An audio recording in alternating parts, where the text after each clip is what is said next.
Hello दोस्तों, स्वागत है आप सभी का आरवी ज्ञान ऑफिशियल में। तो आज की वीडियो में जानेंगे कि गुप्त नवरात्रि आषाढ़ नवरात्रि 2025 में कब से स्टार्ट है और कब समाप्त होगी, घट स्थापना कब है, इसके नियम क्या रहेंगे, शुभ मुहूर्त कब से कब तक है, सारे नियम विधि पूर्वक समझाऊंगी। बने रहिए एंड तक और वीडियो को लाइक जरूर करिएगा। अच्छा लगे तो चैनल सब्सक्राइब जरूर कर लेना। तो सनातन धर्म में 4 नवरात्रि आती है, जिसमें 2 गुप्त नवरात्रि होती है और आषाढ़ गुप्त नवरात्रि का बहुत ही महत्व होता है, जिसमें माँ दुर्गा की 10 महाविद्याओं की आराधना की जाती है, पूजाते हैं और पूरी श्रद्धा भाव से देवी की पूजा करते हैं। नवरात्रि पर्व को लेकर एक महत्वपूर्ण बात यह है कि 2 नवरात्रि गुप्त नवरात्रि होती हैं, 2 प्रत्यक्ष होती हैं और चैत्र और अश्विन माह की नवरात्रि पर्व को तो सभी मानते हैं। इसमें माँ दुर्गा के 9 स्वरूपों की आराधना की जाती है। वही गुप्त नवरात्रि माह और आषाढ़ महीने में आती है। इसमें माँ दुर्गा की 10 महाविद्याओं की पूजा अर्चना की जाती है। वैदिक पंचांग के अनुसार देखें तो इस साल गुरुवार 2025 जून को शाम के समय 4 बजे से आषाढ़ शुक्ल पक्ष प्रतिपदा तिथि शुरू होगी और उदया तिथि में इसी दिन से गुप्त नवरात्रि के पहले दिन की पूजा की जाएगी और व्रत का संकल्प लिया जाएगा।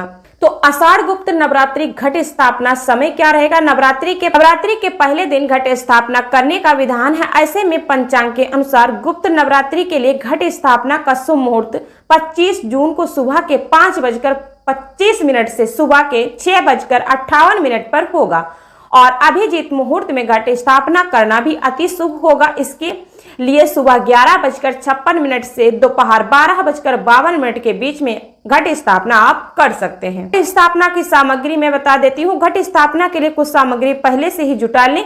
देखिए, मिट्टी का कलश, गंगा जल, अक्षत, गंगा जी की मिट्टी, नारियल, लाल वस्त्र, अशोक के पत्ते या आम के पत्ते, सुपारी, सिक्का, रोली मोली आदि चीजों की जरूरत होती है। तो आप लोग ये सामग्री जो है पहले से ही, एक दिन पहले से ही आपको तैयार करके रखना है।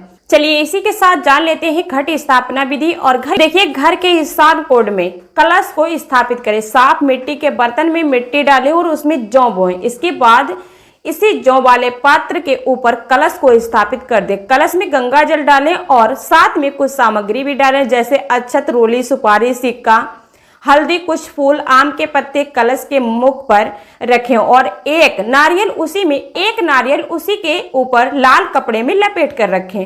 और हमेशा याद रखें कि नारियल को लिटाकर ही रखना चाहिए। नारियल को लाल रंग के कपड़े में लपेटें और मोली से बांधें। घट स्थापना करने के बाद माता का ध्यान कर जोड़े और वैदिक मंत्रों का जाप करें। खंड ज्योति जलाने का संकल्प कर कलश के पास दीपक जलाएं। दुर्गा सप्तशती का पाठ करें। नवरात्रि के सभी दिनों में करें। देवी को हलवा, चने और बतासी भोग के रूप में चढ़ाएं। कपूर से आरती करें। सनातन धर्म में गुप्त नवरात्रि का महत्व बहुत ज्यादा होता है।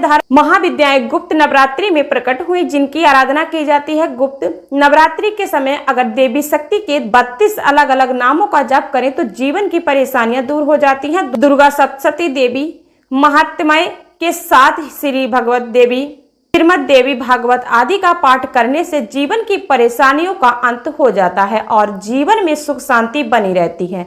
माना जाता है कि गुप्त नवरात्रि में कई आराधना कुंडली के साथ सभी दोषों को खत्म कर देती है। इस दौरान की गई माता की आराधना धर्म, अर्थ, काम और मोक्ष की प्राप्ति करने वाला सिद्ध होता है। व्रत होता है। जैसे कि आप जानते हैं कि गुप्त नवरात्रि भले ही तंत्र साधना के लिए जाने जाते हो, लेकिन आम भक्त ही गुप्त नवरात्रि की पूजा कर सकते हैं। अगर आप श्रद्धा से देवी की पूजा करते हैं, नियमों का पालन करते हैं, तो माँ दुर्गा की कृपा अवश्य प्राप्त होती है। सामान्य पूजा के लिए आप नवरात्रि व्रत, दुर्गा सप्तशती का पाठ, उपवास और कन्या पूजन जैसे सरल उपाय कर सकते हैं।